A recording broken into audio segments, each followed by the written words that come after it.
Hello mga mare! At ang i-unbox naman natin for today's video ay ang free Philtech electric fan from All Home.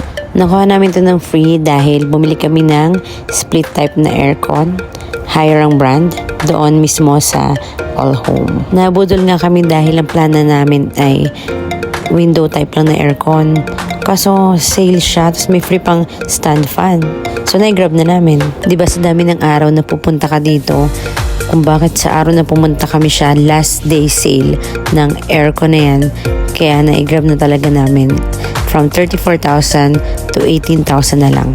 Pero syempre, ang pinagkaiba nito sa window type, ay kailangan mo nang mag-i-install. Hindi ikaw mismo yung magkakabit ng aircon.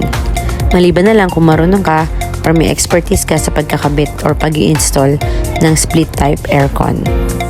Since hindi ako marunong mag-install nun, ito na lang ang in-install ko. Char. Inopen na namin tong stand fan kahit naka-aircon kasi nga papatayin namin yung aircon by 2 AM. Dahil bukod sa malamig na ng ganong oras, mahal ang kuryente. Wala tayong pambayad. At dahil bida-bida lang ako magkabit nito, ayan, di ko nga makabit-kabit yung ulo ng stand fan na to.